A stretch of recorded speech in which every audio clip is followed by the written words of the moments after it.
Добрый день, уважаемые эксперты, участники и гости конференции. Меня зовут Леванна Иванова. Тема исследования – сравнительный анализ концепта «белый цвет» в английской и якутской языковых культурах на материале фразеологизмов. Для сопоставления особенностей английского и якутского мировосприятия нами был выбран концепт «белый цвет», так как он обладает наибольшей емкостью и богатством специфических оттенков, которые охватывают все сферы жизни. С глубокой древности он считается особым цветом, являясь важным компонентом общения. Предполагалось, что исследование концепта «белый цвет» позволит нам лучше понять, как отражается во фразеологизмах народная мудрость. И для того, чтобы правильно понять другую культуру, необходимо знать национальные особенности восприятия цвета, а также умело использовать данные знания в реализации межкультурного общения. Материалом для исследования послужили различные фразеологические словари на английском и якутском языках и электронные источники.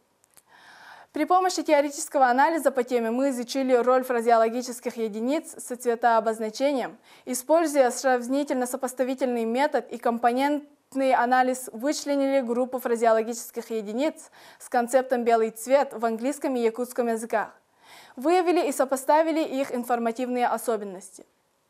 В процессе работы с материалом нами было выявлено 129 лексических единиц, в английском языке 94, а в русском 35.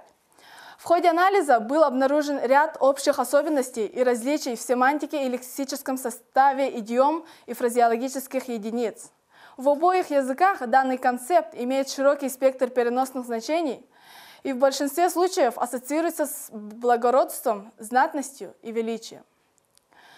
Возможно, поэтому символы государственности включают этот цвет. Общие особенности касаются самых разных сфер жизни. Например, в якутском языке «үрүң-үлэхет» означает «человека, имеющего непыльную работу». Это соответствует идиоме «white collar worker», которая с английского языка переводится как «белый воротничок», то есть офисный работник. Также английская идиома «white crow» означает «белая ворона», редкость. А в якутском языке также особенных людей мы называем «үрүңтурах».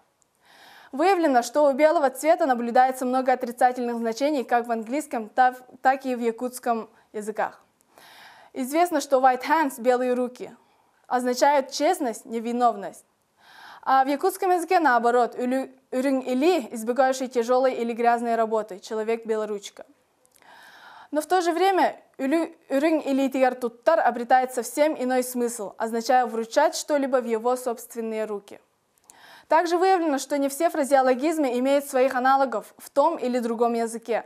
Например, английское white, которое имеет смягчающее значение white lie, морально оправданная ложь, не имеет аналогов в якутском языке.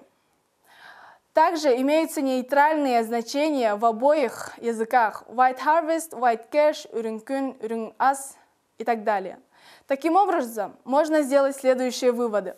Фразеологизмы являются носителями важной культурной информации определенного народа. Во-вторых, концепт «белый цвет» имеет широкий круг переносных значений как в английской, так и в якутской языковых культурах и приобретает добавочные эстетические и символические смыслы. В-третьих, для того, чтобы правильно понять другую культуру, необходимо знать национальные особенности восприятия цвета, а также умело использовать данные знания в реализации межкультурного общения. Результаты анализа и выводы позволяют заключить, что задачи исследования выполнены и подтверждена выдвинутая гипотеза. Спасибо за внимание.